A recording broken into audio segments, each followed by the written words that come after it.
Hey guys, my name is Miska and welcome to Overwatch Central. This video is going to be going through the things you probably missed in the PTR patch, but for those that have actually missed the buffs, I'm going to be spending 60 seconds at the start of this video just going through them. So bear with me here, this is going to be really fast. First, Mercy Valkyrie, ultimate cost reduced 15%, healing per second increased from 50 to 60. Reaper, Hellfire Shotgun, spread randomization reduced by 50%, the Reaping lifesteal increased from 20% to 30% of damage dealt. Next up, Roadhog, who's had a decent amount of changes. Decreased the delay before pulling a hook target from 0.5 to 0.3 seconds with the chain hook. Chain hook now greatly reduces the target's momentum upon being hooked. Cooldown of chain hook now begins immediately instead of after the target has been pulled. Scrap gun, spread pattern adjusted for both primary and secondary fire, and the spread randomization has been reduced by 50%. Whole hog, knockback maximum velocity increased by 25% from 8 to 10 meters per second, and horizontal recoil decreased slightly. Symmetra has also had a small buff, primary fire beam charges up 20% faster.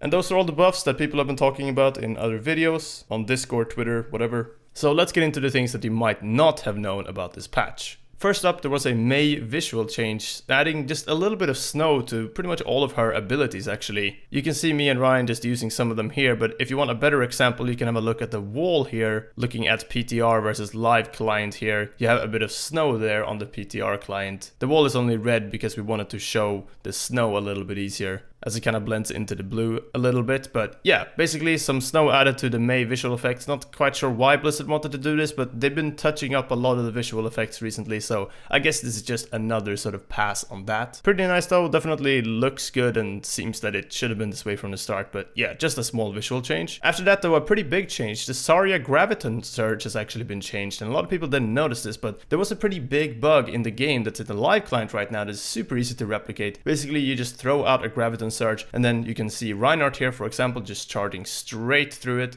and then Doomfist as well, just going straight through it. And this happens because there was a bug in the game that's been in for a while where Doomfist and Reinhardt can just charge straight through a Graviton Surge. They don't get caught at all, but this has been changed on the PTR and now fixed. So here is Doomfist and Reinhardt trying to get through that same Graviton Surge on the PTR instead. And yeah, as you can see, it kind of interrupts the ability first and then kind of sucks them into the Graviton Surge. So definitely works as intended now. Glad they were able to change that. Pretty big honestly, as people just getting through the Graviton Surge, especially Doomfists and such, was kind of frustrating at times. The jump height was also changed for all the characters. A lot of people probably saw this in the patch notes. There's been a couple GIFs floating around with examples of spots where you can do this, but I just wanted to show you guys myself here in this video. This Temple of Anubis ledge, for example. There are some spots where you can actually jump up without this change, but essentially, to sum up the change, before heroes had different jump heights and were able to make different jumps. Now, all heroes cannot make standing crouch jumps, and all heroes can make running crouch jumps. And they also have the same base jump height. So before, if Tracer could make one of these jumps and Roadhog couldn't, now they can both not make it with the normal jump a lot of the time, and they can't make it with a standing crouch jump, but they can make it with a running crouch jump. That is the most simple way to explain this, but you can just have a look at the examples here. I'll link another example in the description as well if you're still not quite sure what's going on. It can be a little bit confusing, but yeah, basically the jump height changes were changed just because there were some inconsistencies here, and it makes sense for all the heroes to be able to take the same sort of shortcuts and paths, at least when it just comes to the basic ability of jumping. Alright, that's everything though for this video. I hope you guys enjoyed it. Just some quick changes on the PTR that you may have missed. Don't want to spend too long talking about the buffs. A quick reminder as well, our BlizzCon virtual ticket giveaway is still open. There's a link to the tweet in the description. So if you want that BlizzCon virtual ticket and that summer skin, check that out. But yeah, that's everything. Thanks for watching. Please leave a like if you enjoyed it and subscribe for some BlizzCon coverage coming up in not too long. And yeah, until next time, take care and we'll see you then.